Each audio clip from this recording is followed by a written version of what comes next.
Salam uşaqlar, bugünkü dərsimiz Sovet müharibə olacaq. Sovet müharibə önəmli bir dərsdir, uşaqlar diqqət etmək lazımdır. Çünki orada beynəlxalq səviyyədə yaranmış, müharibədən sonra yaranmış təşkilatlarımız var.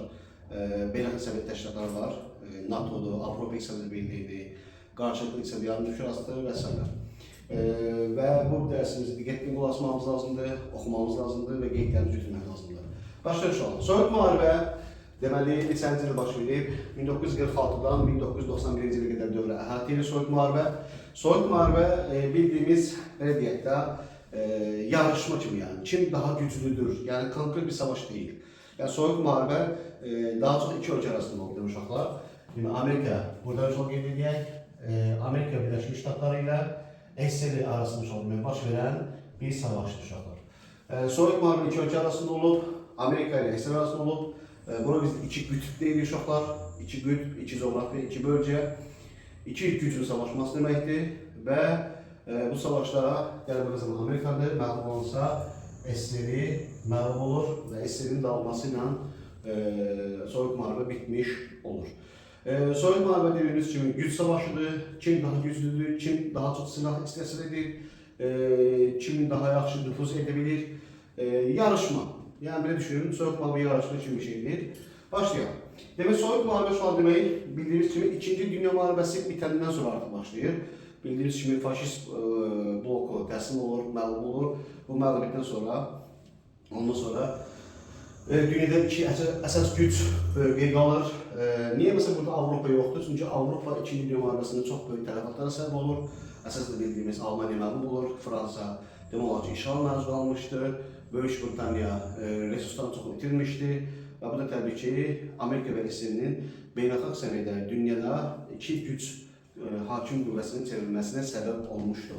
Və müharibədən sonra faşist blokun deməli dağıtdıqdan sonra bu iki güc, yəni iki o qüdrətlərin ölkə olan Amerika və SSR arasında, belə bir şey, daha doğrusu kapitalist və sosialist ölkələr arasında artıq belə desək mübarizə başlayır və artıq problemlər yaranmağa başlayır. Yəni belə desək 1947-ci ildə 1947-ci ildə demək uşaqlar, buradan qeyd edək. 1947-ci ildə demək nə baş verdi? Nə baş verdi? Baş verdi. Yəni bu iki ölkə arasında belə desək artıq deyirlər problemlər yaranmasına, artıq bu iki ölkə arasında vaxtında müharibələrdən bir yerlərlər, artıq müharibədən sonra artıq belə aralar dəyək, yəni artıq o birlik, o güc bitməyə başladı. Və niyə bu baş verdi? Yəni nə baş verdi? Yəni bu iki ölkə arasında nə oldu? Artıq bir soyuqluq yaranmağa başladı. Bunun iki səbəbi var uşaqlar. Bir, SSR-nin Türkiyədən ərazi iddiaları uşaqlar deyirik. Ərazi iddiası. Demək, Türkiyədə ərazi iddiaları demək tələb etməsi. İkincisi, SSR-nin deməli, Cənubi Azərbaycanda,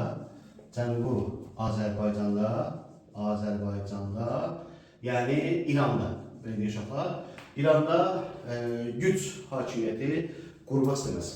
Və bu iki hadisə Amerika və İsrail arasında artıq problemlərin yaranmasına səbəb oldu.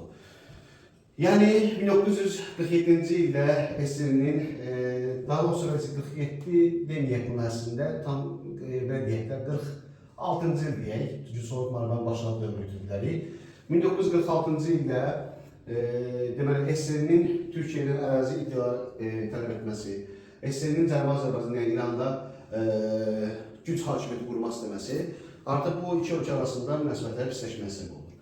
Və bundan sonra artıq bu ittifaqın dağılmasına gedib çıxardı. Yəni vaxtilə qurulmuş böyük ittifaq artıq dağılmağa doğru getməyə başlayır. Böyük ittifaqın son qurultayı hansı olur? Böyük ittifaq deyən şey olan hansılar nəzərdə duruq? Biz burada Amerika nəzərdə duruq, SSR-ni və Böyük Britaniyanı. Əsas böyük ittifaq bunlar ibarət. Üç ölkədə əsas.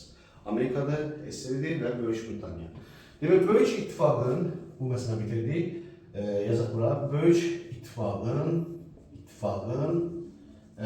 son, belə desək, toplantısı.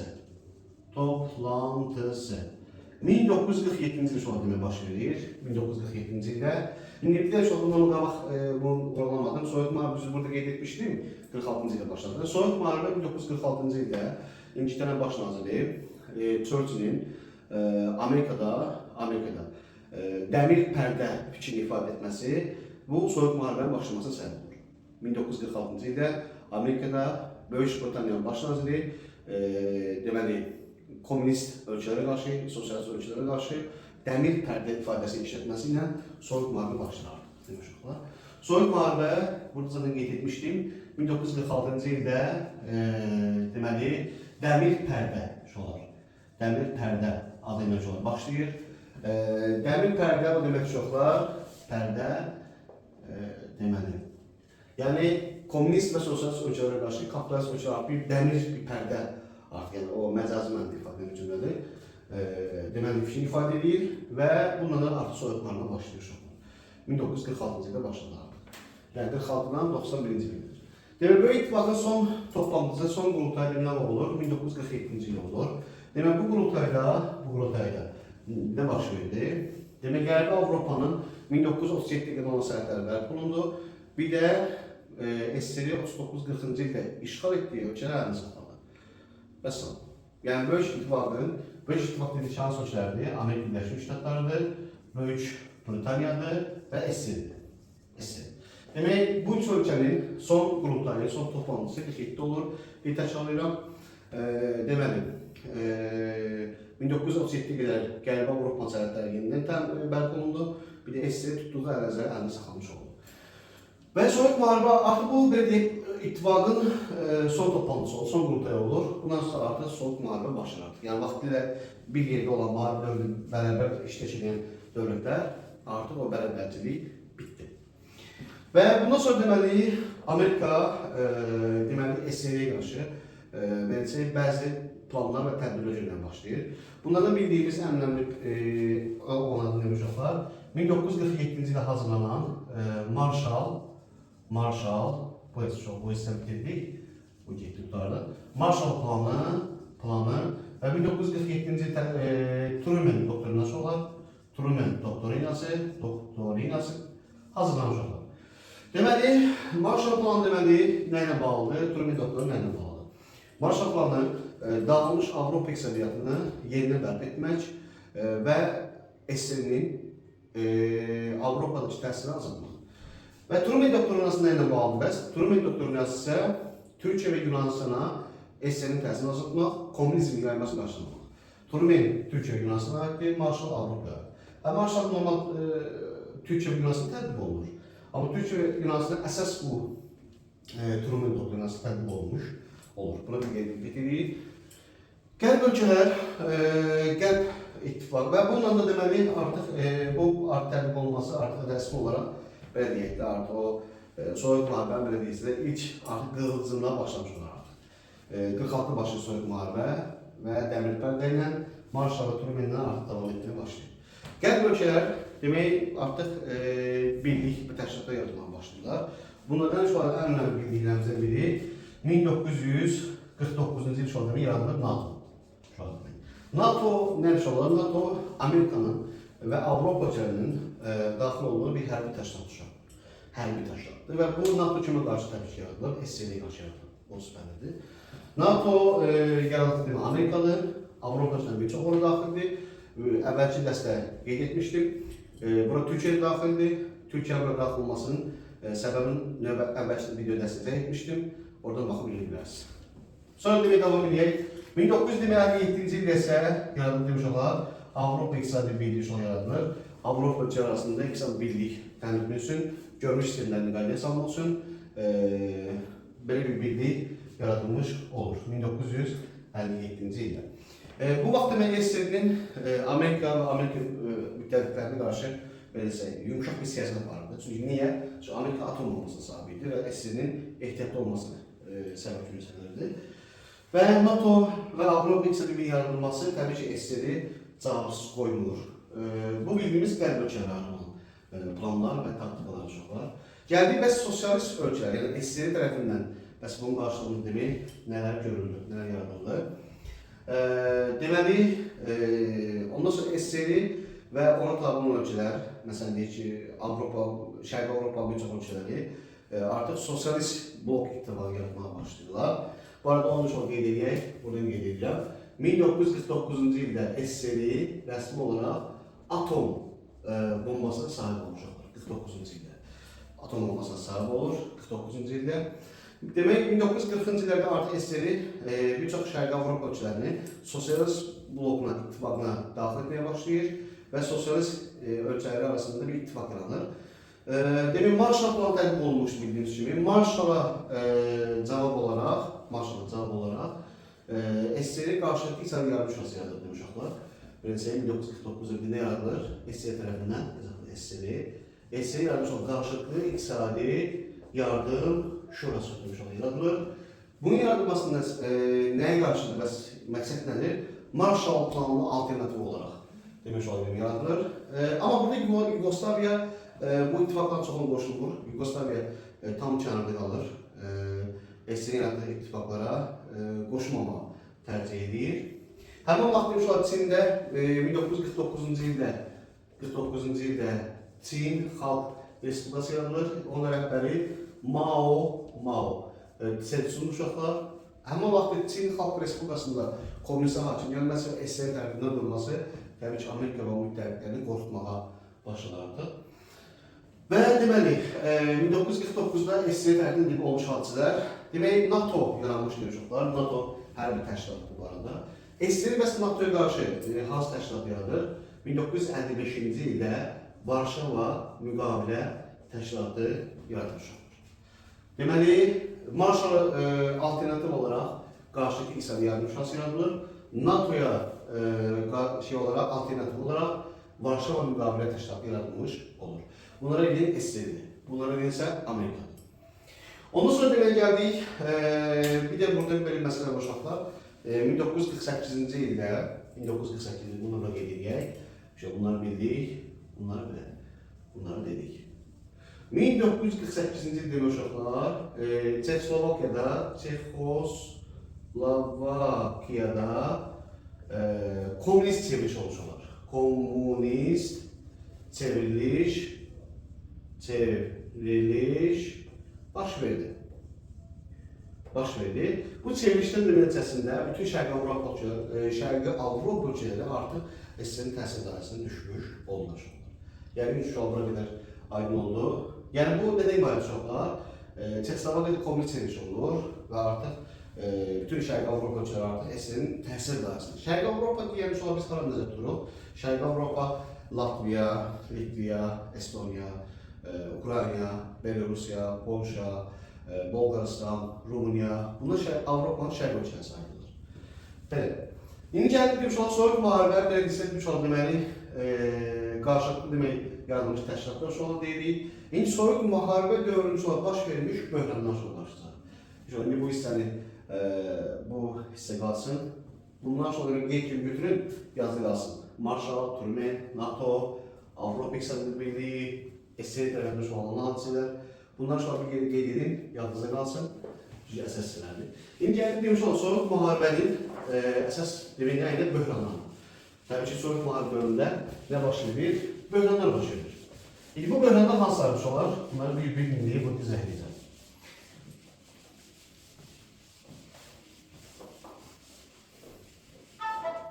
Soyuq müharibəni demiş olaraq böyle başlayaq. İlk, burada qeyd edirəm, ilk böhran şoğlu deyirik. İlk, ne deyirik? Böhran. Soyuq müharibənin ilk böhranın nəbəsi hansıdır? Hansı hadisədən başlayır? Soyuq müharibənin ilk böhran şoğlu olur, Almaniya şoğlu. Almaniya. Almaniya şoğlu bildiyiniz kimi, 2. Dünya müharibəsindən sonra Potsdam konferansında xatırlayırsa, Potsdam konferansı başlanan 1945-ci ildə Amerika, SSR, İngiltərə və Fransa.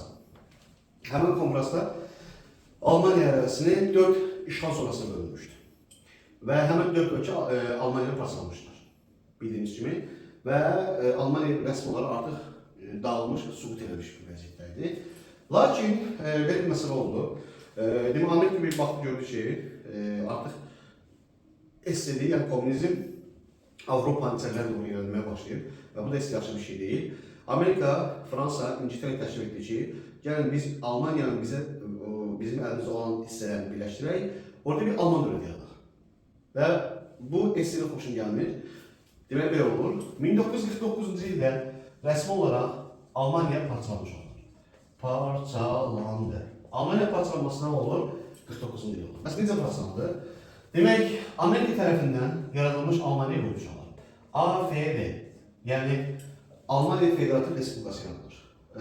Və rəsmi olaraq Almaniya parçalanması burada rəsmiləşir. Və təbii ki, buna SSR cavab əlbəttə gec qalmır. SSR cavabı başında tez olur. 1949-cu il isə SSR-in əldə olan ərazidə Almaniya Demokratik Respublikası yaradılmış olur. Demək, Amerika Almaniya Federativ Respublikasını yaradır, SSR isə Almaniya Demokratik Respublikasını yaratmış olur. Bu bizim bildiyimiz olan deməli ilk Soyuq müharibənin ilk böhranı sayılır. Soyuq müharibənin ilk böhranı buradan başlayır və Soyuq müharibəsi demək burada başladı və Almaniyanın belə deyək olar ayrıca bir dərsi var. Onu da oxumanızı tövsiyə edirəm. İnşallah onu da paylaşmanı düşünürüm imtahanı qədər. Amma yenə özünüz oxusaz, təbii ki, faydalı olar. Ya Almaniya Federativ Respublikasının ayrıca bir dərsi var. Sonra yer demiş olar, bəs Almaniya parçalandı, Soyuq müharibə başladı artıq rəsmi olaraq, Soyuq müharibənin təməlləri qoyuldu. Bəs Almaniya nə vaxt birləşdi uşaqlar? 1990-cı ildə Almaniya rəsmi olaraq birləşmiş olur. Almaniya rəsmi olaraq birləşir. 1990-cı ildə. Birləşmiş Almaniyanın ilk kansleri kim uşaqlar? Yazın bura. Helmut Kohl. Helmut Kohl Birləşmiş Almaniyanın ilk kansleri olur. Və Almaniyanın birləşməsi ilə SSR-nin Şərqi Avropadakı ilk müdafiə xətti qırılmış olur. Bunu diqqət edin uşaqlar. Almaniya birləşməsində baş verdi. SSR-nin Şərqi Avropadakı olan ilk müdafiə xətti nə oldu? Qırılmış oldu. Bu Soyuq müharibə ilk böhranı. Bəs ikinci böhran hansı uşaqlar? İkinci böhran Koreya böhranı uşaqlar. Koreya. 1948-ci ildə Koreya bölünür iki hissəyə. Yenə Çinlər böldü Koreyanı, təbii ki, Koreyalılar bölmədi, Amerikanın SSR. Amerikanın SSR Koreyanı 1948-də böldülər və indi qədər hal-hazırda bölmüş vəziyyətdə qalırlar. Şimali Koreya Xalq Demokratik Respublikası, o SSR tabeliyində qalır. Cənubi isə Koreya Respublikası olur, o isə Amerikanın təhsil dairəsində olur. Və Koreyada müharibə də baş verir. 1950-1954-cü ildə şiddətli bir müharibə baş verir. Bu müharibədə tam qələbəli bir şey yoxdur. Hətta xatırlayırsınız, bu müharibədə Türkiyədə təşkil edilir, sən deyil bu müharibəyə qoşul, sən bu müharibəyə qoşulandan sonra biz səni NATO-ya daxil edəcəyik. Və 1952-ci ildə Türkiyənin baş naziri Adnan Menderes'in dövründə Türkiyə Koreya müharibəsində iştirak etmək şərti ilə və NATO'ya qoşulmuş olur. Bildiyimiz demiş olan deməli, ikinci demiş olan deməli, hansı böhranı biz deyirik? Koreya böhranıdır. Gəlin demiş olan demək, buzların əriməsi çox deyirik. Buzların əriməsi. Buzların əriməsi nə demək çoxlar? Buzların əriməsi budur ki, 1953-cü ildə Stalin ölmüş olur. 1953, Stalin. Ondan sonra deyirik biz, öldü. Stalin ölümündən sonra artıq biraz yumuşanma, yəni artıq kapitalist və komünist ölkələr, daha doğrusu Amerikanın SSR arasında münasibətlər qismən də olsa yumuşanmağa doğru gitməyə başlar artıq. Yəni buzların əriməsi bu mənasında ifadə edir, buzların əriməsi. Amma belə desə, yəni biraz yumuşanma olur. Çünki SSR-də hakimiyyətə kim gəlir? Nikita Xruşov. Amerikada hakimiyyətdə 50-ci illərdə artıq belə desək, Harry Truman dövrüydü. Qismən belə desək, artıq o Stalin dövründə daha da şiddətli bir rəqabət var idi. Bundan biraz yumuşanma başlayır. Amma böhrana davam edir təbii ki, uşaqlar. Böhrana davam etməyə başlayır. Məsələn, 1960-cı il, məsələn, 1961-ci il sonra Karib böhranı baş verir. Karib böhranı baş verir. Sonra 1962-ci ildə Berlin böhranı baş verir. Berlin böhranı baş verir. Və belə. Bu böhrana davam edir. Sadəcə artıq biraz yumuşalma dövrü. Gəldiyimiz olan deməli, SSR-nin kosmosa ilk dəfə rəsmi olaraq yəni ora qalxan kim olan SSR uşaqlar. kosmosa ilk rəsmi qalxış. 1957-ci ildə şolar deməli SSR-də Yuri Gagarin rəhbərliyi ilə Yuri Gagarin yəni yox, ilk əvvəl desin səmələmirsə Laika adlı bir it ismi yönəlmişdilər. 1961-ci ildə isə Yuri Gagarin kosmosa rəsmi olaraq uçur və bu dünyada ilk rəsmi olmuş hadisələr uşaqlar 1961-ci ilə aiddir. Kosmosa uçuş dedik. 1961-ci ildə kosmosa ilk gedən ölkə hansı bizdə SSR-dir. Bəs 1969-cu ildə hansı ölkənin kosmosa uçur? Təbii ki, Amerika kosmosa ikinci ölkə olaraq bəlkə ora gedən ölkə olur. Neil Armstrong, Neil adlı bir nəfər var idi, adı onun deməli rəhbərliyi ilə Amerikada kosmosa uçmuş olur. Sonra demək gəldim uşaqlar, mülayimləşmə dövrü. Ondan sonra demiş olar buzdan əriməsi və böhranlar kosmosa deməli göndərilməsi bildi uşaqlar. Gəlib demiş olar mülayimləşmə dövrü uşaqlar gəlir. İndi mülayimləşmə dövrü belki artıq 60-cı ildə artıq bu ölçülər arasında artıq mülayimləşmə dövrü biz deyirik. Deməli burada uşaqlar qeyd edək. ABŞ dedik. Mülayimləşmə uşaqlar. Mülayimləşmə. Uşaqlar bu nədir? Mülayimləşmə artıq SSR və Amerika arasında artıq buzların əriməsindən sonra artıq mülayim bir dövrü başlayır. Amerikada deməli John Kennedy, SSR-də Nikita Xruşov dövrü artıq yaxınlaşmalar başlayır artıq. Mülayimləşmə dövrü şu an nə deyə bilərik? Artıq SSR 1963-cü ildə qərbdən artıq daxılmağa başlayır. Bu məsələ var. Sonra 1968-ci ildə Çexoslovakiyada Praqa baharı baş verir. 1969-cu ildə SSR və Çin arasında atışmalar başlayır. Damansk arasında Çin və SSR arasında münasibətlər gərginləşir. Və ondan sonra Amerikanın Vyetnam müharibəsində iştirak etməsi. Vyetnam müharibəsi 1965-ci ildə başlayır. 75-lərə yaxın artıq müharibə bitmiş olur. Amerikanın Vyetnamda məğlub olması, SSR-nin qərbdə taxılması, SSR-nin Çexoslovakiyada problemlər yaşaması, SSR və Çin arasında artıq münaqişə başlanması, iki dövlətlər arasında artıq SSR və Amerikanın bir mülayim siyasət aparmasını nəzmiyyət qalır. Yəni Amerikada beynəlxalq aləmdə artıq problem yaratmağa başlayır SSR-də. Və bu səbəblər biz nə deyirik? Mülayimləşmə dövrü çox deyirik. Yəni mülayimləşmə dövrü təqribən sonra 1960-cı illər artıq rəsmi olaraq başlamış olur. 60-larda başlayır. Və mülayimləşmənin zirvə nöqtəsi nə olur uşaqlar? Mülayimləşmənin zirvə nöqtəsi uşaqlar olur. Burada çox qeyd edirəm. Buradan da bağlı uşaqlar arasında qeyd edeyim.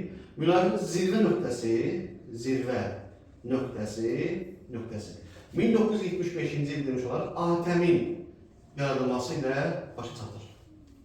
ATƏM şu an açılışını deməkdir ki, Avropa Təhlükəsizlik və Əməkdaşlıq Müqaviləsindən çoxlar. Təkrar Avropa Təhlükəsizlik və Əməkdaşlıq Müqaviləsindən çoxlar olur. Bu mülayimləşmənin zirvə nöqtəsi olur artıq. Və ATƏM şu an bildiyimiz Azərbaycan tarixində oxumuşuq. 1900 deməli ATƏM yaradılması var. Bəs biz buna nə vaxt daxil oluruq? 1992-ci il olaraq Azərbaycan Respublikası rəsmi olaraq ATƏM-ə daxil. Biz bu təşkilatda 92-ci il daxil olmuşuq. Bəs ATƏM sonra adlandırılmış olaraq ATƏT adlandırılır. 1994-cü il uşaqlar ATƏM rəsmi olaraq artıq nə adlandırılır? ATƏT adlandırılmış olur. Sonra burada mülayimləşmə şu an saxların zirvə nöqtəsi nədir? Zirvə nöqtəsi ATƏM-in yaradılması olur. Gəldik növbəti 3-cü dünya ölkələri uşaqlar. 3-cü dünya ölkələri nədir? Müharibədən sonra artıq münaqişələrə qoşulmayan, yenidən müstəqillik əldə edən ölkələri biz 3-cü dünya ölkələri deyirik. Daha doğrusu belə deyək də, heç bir münaqişəyə qoşulmayan, münaqişələrdən uzaq duran ölkələr 3-cü dünya ölkələri sayılır. 3-cü dünya ölkələri demiş olar deməli, belə deyək. Bu hissəni şu an inşallah başa düşdük. Bu hissəni şu an deməli qeydləri götürək. Bundan sonra yadınızda qalsın. Böhranlara diqqət edin uşaqlar. Buradan şu an belə deyək də. Bu hissə qalsın. Bu hissəni şu an silirəm.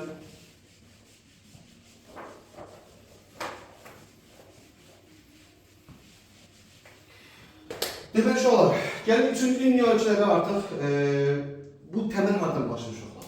1950-ci il demiş olar, daha doğrusu biz BMT-dən mi başlayaq, yoxsa buradan mı başlayaq? Hindistandan başlayaq. 1950-ci il demiş olar, Hindistan demiş olar, Hindistan. Hindistan demiş olar, Cəvahirlər Nehru, adlı şəxs Nehru. Belə bir xətt irəli sürür. Nehru xətti uşaqlar irəli sürür.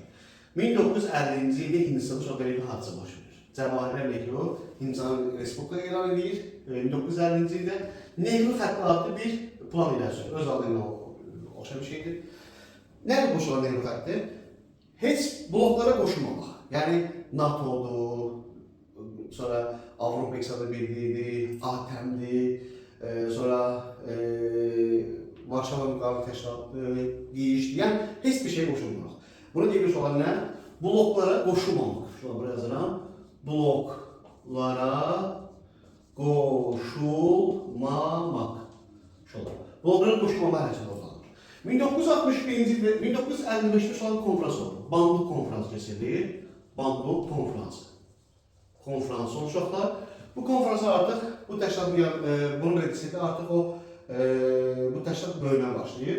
Və 1961-ci il Belqrad konferansı olacaqlar. Belqrad konferansı. Konferans olub 3 ölkə. Hindistan, Yugoslaviya və Misir. Bu 3 ölkə 1961-ci il Belqrad konferansında belə bir təşkilat yaradardı, rəsmiləşib artıq olaraq qoşulmama hərəkəti çoxdur. Qoşulmama hərəkəti çoxdur dedik. Hərəkat. Marketimizin içində uşaq tutarmağa başlayıb. Qoşulmama hərəkəti demiş olar demək, inşallah görürsünüz. Marketimiz yavaş-yavaş bitməyə başlayıb. Qoşulmama hərəkəti demiş olar yaradılır. Yəni bu hərəkət heç bir savaşda, heç bir müharibəyə, tərəf tutmur da yəni. Biz tərəfsiz demək istəyir. Bunun sonra adı qoyulur, qoşulmama hərəkatı, qısalmış o demək GH. Şu an yəni qoşulmama hərəkatı bu formatda qeyd olunur. Və bu hərəkətə biz də qoşulmuşuz uşaqlar, Azərbaycan Respublikasına qoşulub. 2011-ci il biz bu təşkilata qoşuluruq. Yəni biz də heç bir bloklara qoşulmamaq, müharibələri imkan etmək. Bu hərəkətə artıq 2011-də biz də üzv oluruq Azərbaycan Respublikası. Hətta 2019-2023-cü illərdə bu hərəkatın biz sədri olmuşuq. Hətta bir il uzaldıb 2024-ə qədər biz davam edəmişik. Bəs qoşulmama hərəkatının bizə hansı xeyri dəyik? Yəni bizə bir xeyri dəyikmi? Yəni bizə bir müsbət mənəsi bir faydası olubmu? Olmuşuqlar. 2020-ci il Vətən müharibəsində olanlar bildiyimiz kimi 2-ci Qarabağ müharibəsində demək, Birləşmiş Millət Təşkilatında olan bəzi dırnaqarası dövlətlər bizə qarşı, güya biz Qarabağda apardığımız müharibə işğalçı müharibədir, oradakı ermənilər öldürülük. Bizlə bağlı yaxşı olmayan bir qətləmə qəbul istəyirlər və bu təbii ki, bizim xeyrimiz olmayacaqdır. Bizi işğalçı dövlət kimi göstərəcəklər. Halbuki Qarabağ müharibəsi bizim ərazimizdir və beynəlxalq səviyyədə utanmalı.